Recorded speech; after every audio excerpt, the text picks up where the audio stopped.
Revenge with Karen. By the time my third Red Bull fizzed over my keyboard, I knew April was going to eat me alive.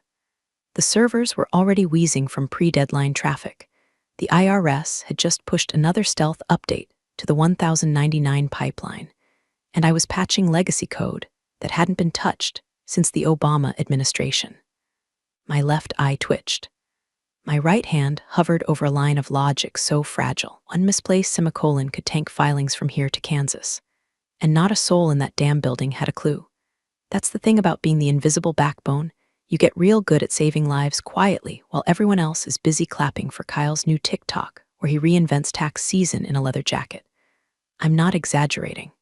The man wore a leather jacket to a product launch, called himself a disruptor. I nearly choked on a cough drop.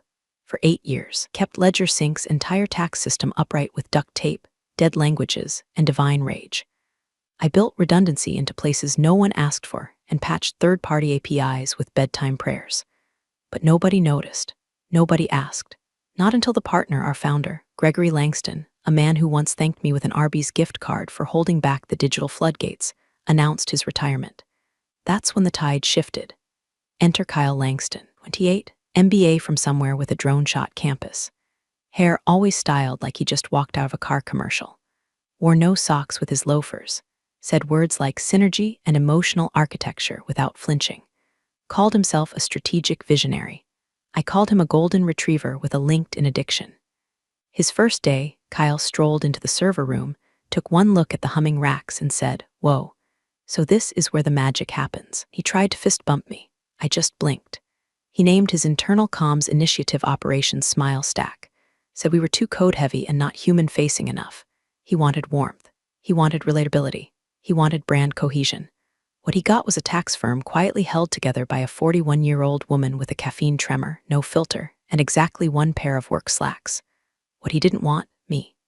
Now, I'm not saying I'm irreplaceable. I've trained squirrels to debug better than Brian from marketing. But there's a reason no one touched the load balancer scripts. A reason the auto-scaling microservices ran silent and deep. A reason Barbara Langford stayed 2 monitor setups away from every PR stunt, smiling exactly never. But you know what does make me smile? When 95% of you listen to stories like this without subscribing. Yeah, I see you. Do us a solid. Hit that little button. Like this if you've ever had to smile through workplace stupidity. Trust me, it helps more than you think, and it keeps this strange little storytelling circus alive. Anyway, after Kyle's arrival, meetings stopped being meetings. They became culture syncs. Every Monday morning was a fireside alignment, which is corporate for turn on your camera, so we can all pretend to like each other. Kyle led them with the same energy as a failed improv coach. People laughed too hard, agreed too fast, nodded like bobbleheads on a dashboard from hell. Me, I kept my camera off. Always my reason, connection issues, the truth. I didn't want to see his face while he slowly dismantled everything I'd built, and yet somehow I kept showing up. Day after day, patch after patch. Watching him smile while the heartbeat of our infrastructure got more and more erratic. He couldn't see it. No one could. But I felt it in the server logs, in the quiet seconds between system pings, in the milliseconds of delay that shouldn't have been there. I started saving the warnings, clipping them like newspaper headlines, not because I planned anything, just insurance, just in case. The system was humming, but it was humming wrong. The first Smile Stack fireside launched on a Monday at 9 a.m. sharp. Kyle showed up in a pastel hoodie, perched on a beanbag, and opened with "Good morning. Ledger fam, let's radiate some warmth today." I nearly radiated my coffee through my nose. He was dead serious. Every department head had to give a 30-second gratitude shout-out. Someone from marketing said they were thankful for oat milk in the break room. Legal thanked whoever finally refilled the office trail mix. Then Kyle called on me. "Barbara, haven't heard from our code wizard yet. Wanna tell us what you're grateful for?" I stared at the request on my screen. No mic, no camera. Just the pulsating blue unmute button waiting, my gratitude, that the server queue hadn't exploded during last week's security patch, that the dev server hadn't hit memory limits again, that I hadn't burst into flames listening to this weekly charade. I typed, "Still resolving a legacy timeout issue. We'll circle back." Kyle read it out loud, chuckled. "Our resident mystery. We'll warm you up eventually, Langford." The next day, HR pinged me with a calendar invite titled Optional Image Coaching Session. Attached was a PDF called Powerful Softness, bringing emotion into the digital workplace. I scrolled through pages of stock photos, smiling accountants, laughing teams around laptops, someone hugging a spreadsheet. I closed it and declined the meeting. 10 minutes later, HR messaged again. Hi, Barbara. Leadership feels it's important to present a more approachable front. I'll mention your camera is frequently off, and you rarely engage verbally during firesides.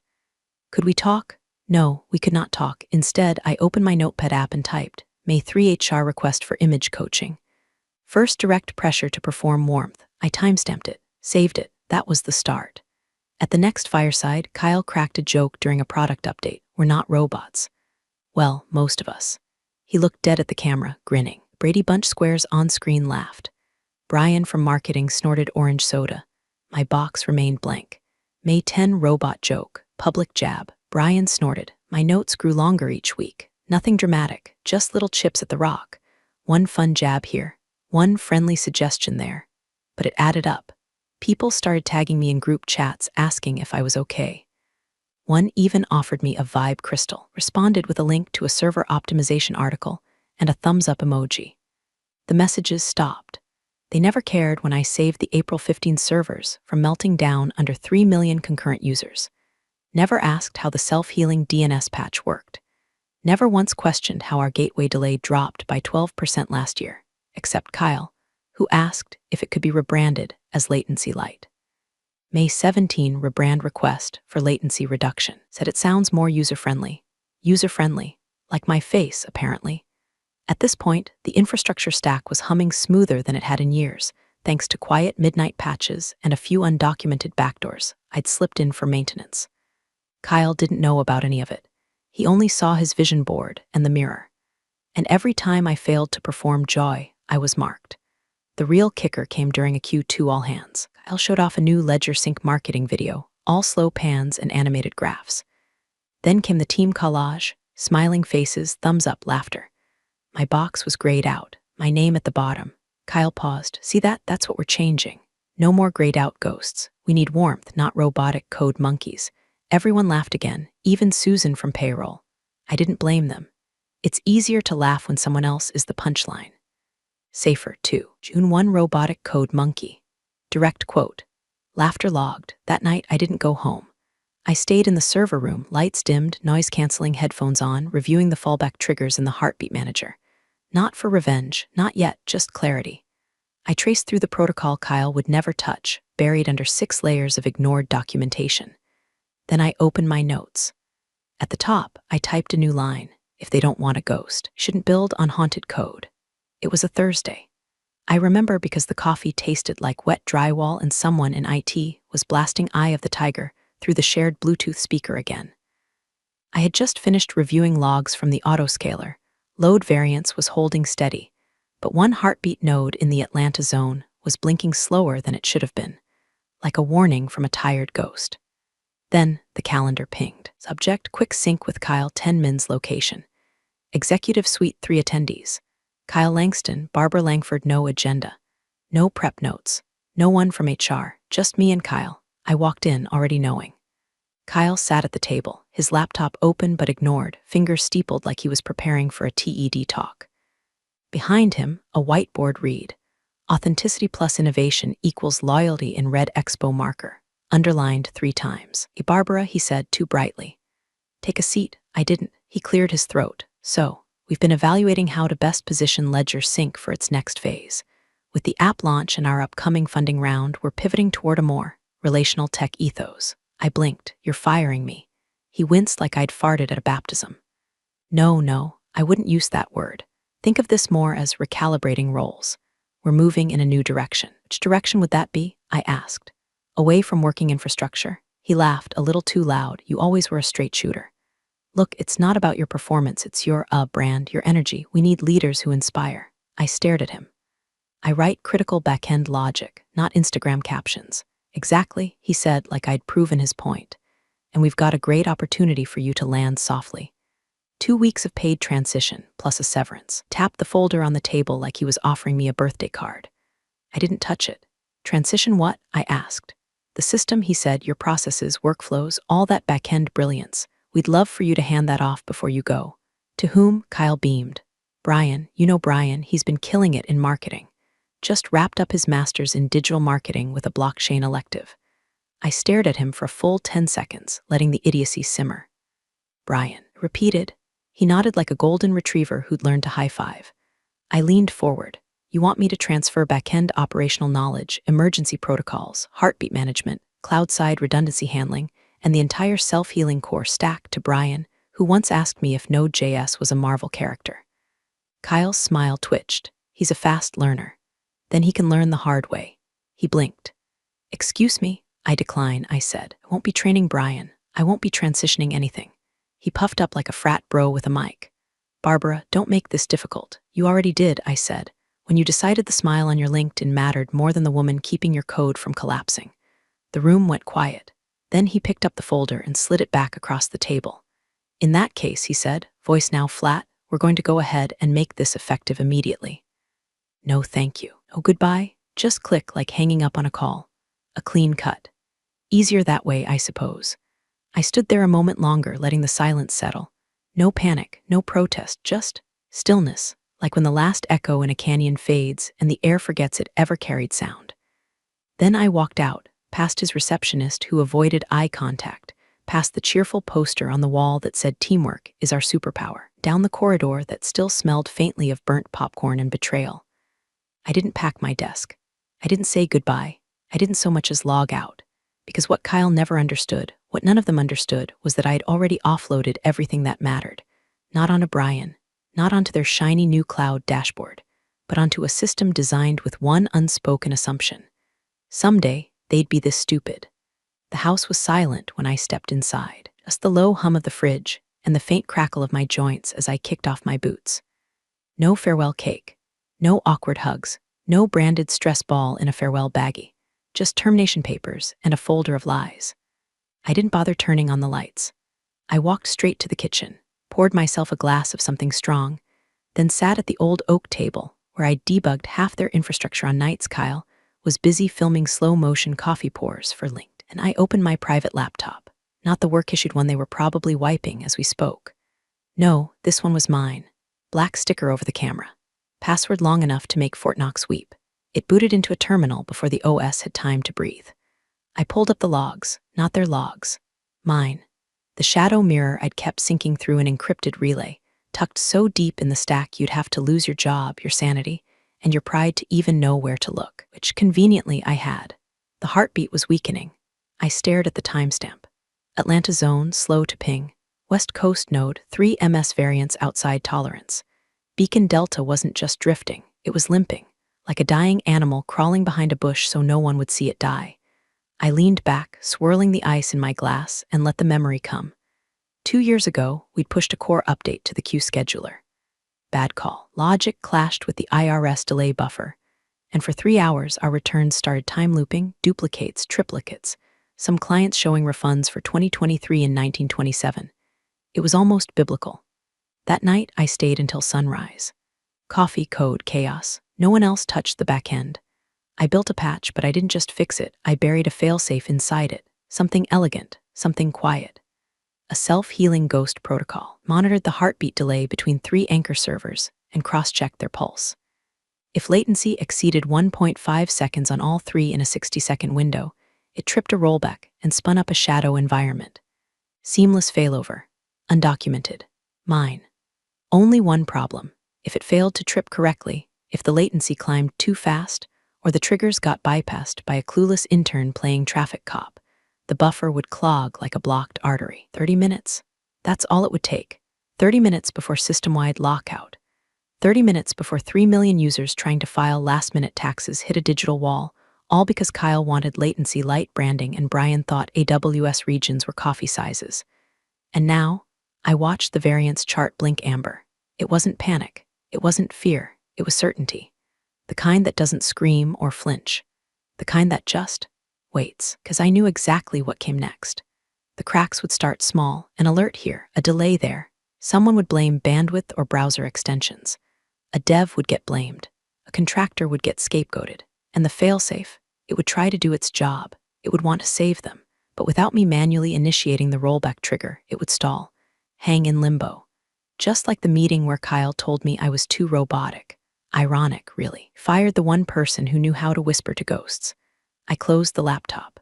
Outside, the streetlights buzzed to life. A dog barked in the distance. The glass in my hand sweated against my palm like it knew something. I didn't feel rage. I didn't feel pity. I just felt the clock ticking. Saturday morning. I was eating reheated pizza in my bathrobe, one sock on, laptop balanced against a lukewarm coffee mug, when the Ledger Sync live stream went up. Quarterly Innovation Broadcast, it was called. Subtitle, Pioneering the Future of Finance. I almost choked on pepperoni. There they were. Kyle and Brian, side by side, bathed in ring light glow, sitting on a fake leather couch in front of a green screen that showed an animated rocket launching from a pile of W2 forms. The comments were turned off. Smart. Kyle kicked things off with a toothy grin and a "What's up, Ledger fam?" that made my ears bleed. Today, said, pointing directly at the camera like a budget Tony Robbins, we're unveiling the future. A next-gen tax platform. Seamless, scalable, sexy. Brian nodded too hard beside him. Powered by blockchain logic stacks, AI-generated audit foresight, and emotional UX architecture. I had to pause the stream just to scream into a pillow.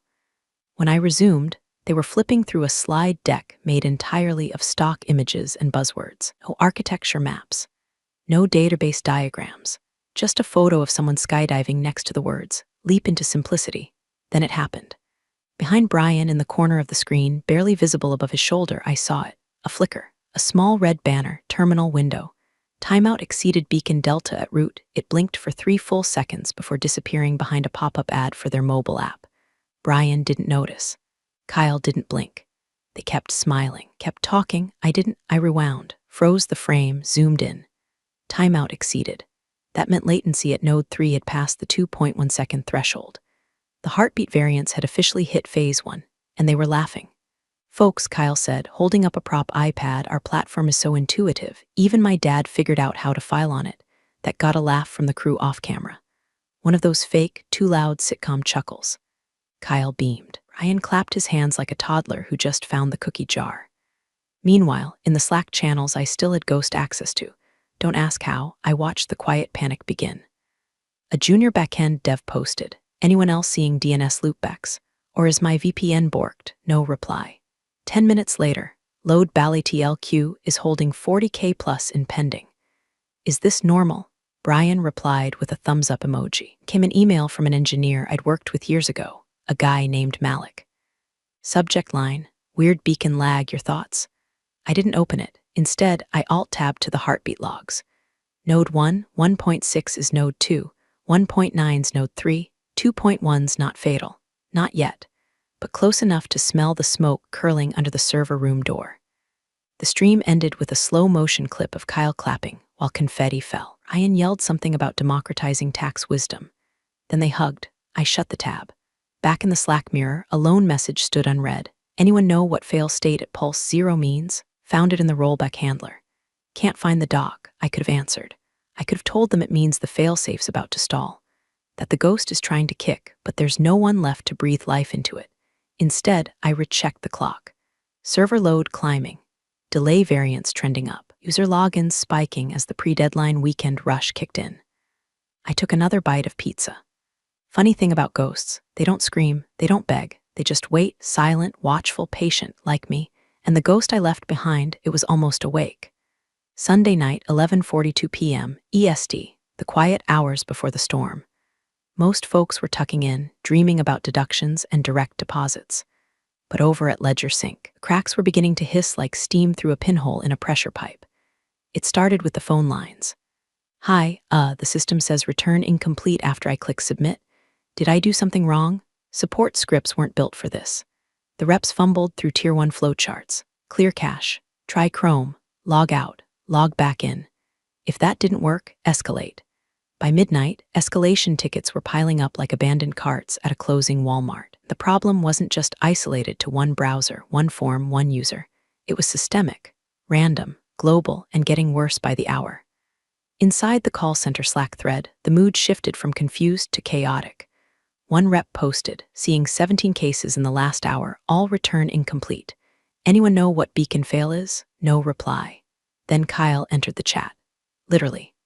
At 12:27 a.m., joined the hash support triage channel with the confidence of a man who'd once said he could optimize latency with enthusiasm. Hey everyone, just checking in. Sounds like AWS is being twitchy tonight. Let's try rebooting the EC2 fleet and flushing the Redis cache. That usually clears the hiccups. Someone heart reacted his message. Probably Brian.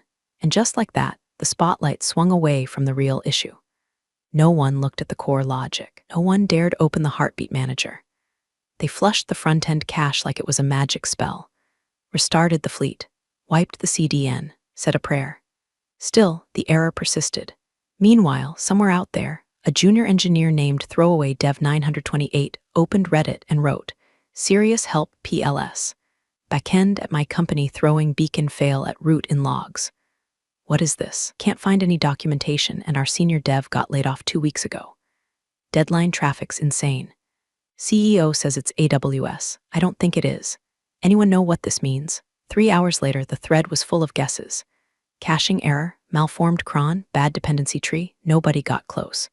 One user replied, "Beacon fail? That sounds custom. Homebrew logic. If your senior dev's gone, you're probably screwed. Good luck." I upvoted it. At 1:30 a.m., internal dashboards at Ledger Sync started blinking orange. Login queues were bloating. Submission times doubled. Error reports tripled. One dev posted a screenshot of a JSON dump with a subject line, "This isn't normal, right?" It wasn't. But Kyle was too busy on Twitter posting a selfie in front of a whiteboard. Late-night innovation never sleeps. Prepping for a record filing day.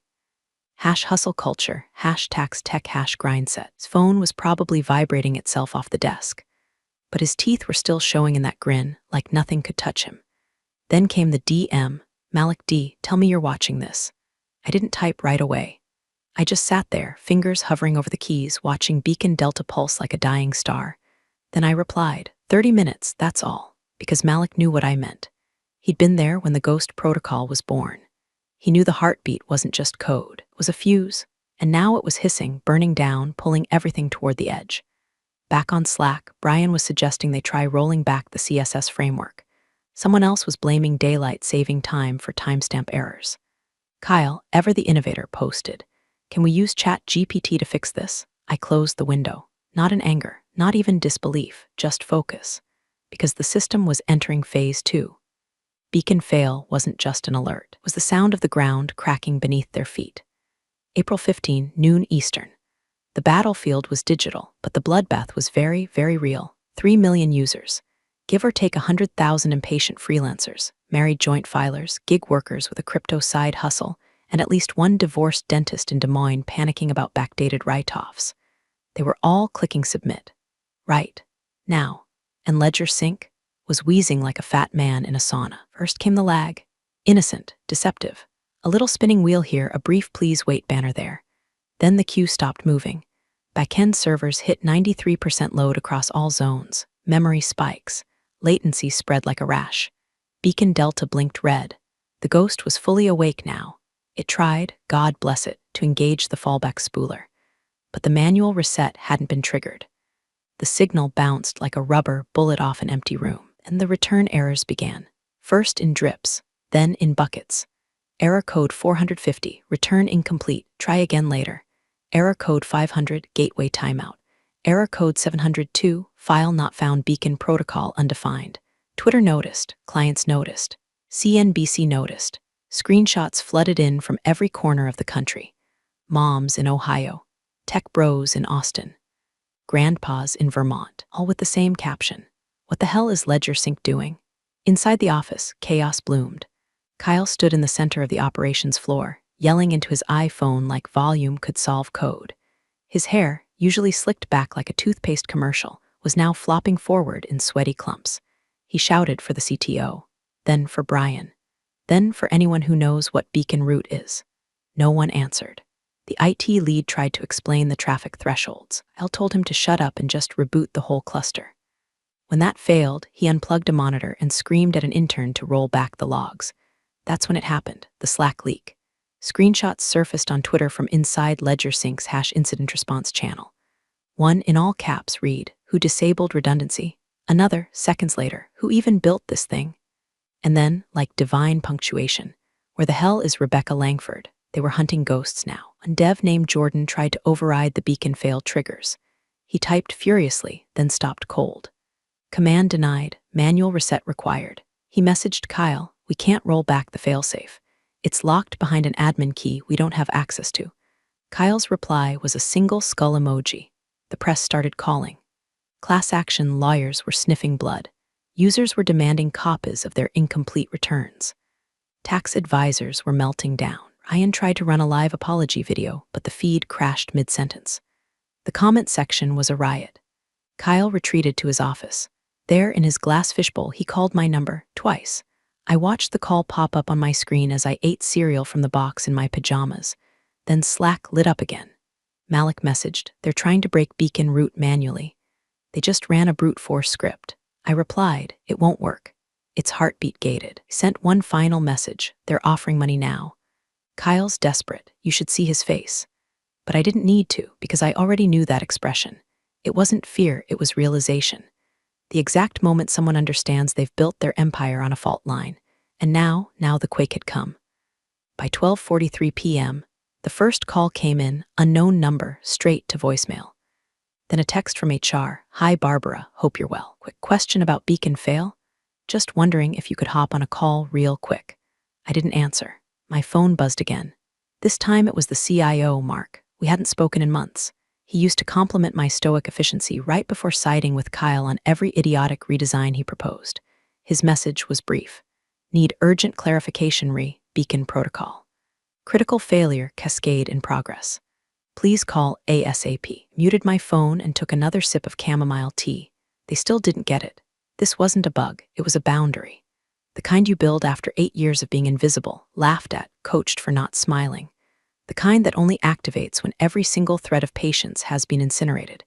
At 1:02 p.m., Kyle himself called. I watched the screen light up. Kyle Langston, incoming call, I let it ring. Let it ring until it stopped. A minute later, left a voicemail. Barbara, hey. Look, I know things got tense, but we could really use your help right now. There's a failsafe running, beacon something, and we need to reset it. Please, where I'm asking, can we talk? Please call me back. His voice cracked near the end. I opened my encrypted terminal and typed one line, reset status, locked access, manual only, then I drafted my response. Just one line, it resets manually. Only I can do it. Didn't hit send yet. I leaned back, letting the silence settle. The chaos on their end must have been biblical, caffeine-stained interns trying to reverse engineer my logic, while Kyle wiped his face with the inside of his blazer. I could practically hear the desperation echoing off the glass walls of that innovation studio. They'd built a brand on words like seamless, intuitive, and human-centered, but they forgot the human part meant me. And I wasn't there anymore. My finger hovered over the trackpad. A small part of me, a voice I'd silenced for years, asked if maybe I should show mercy. Reboot the system. Save the users. Be the bigger person. Then I remembered the board meeting where Kyle laughed and said, nobody remembers who built the engine. They only care who's driving the car. Well, Kyle, your car's on fire. The last heartbeat marker in Beacon Delta crossed 3.3 seconds. System had now exceeded critical load for 27 minutes. Recovery was technically still possible, but not for long. I checked the logs one last time. Rollback trigger, pending failsafe timer, 000251 manual override. Disabled, I finally hit send on the message. It resets manually.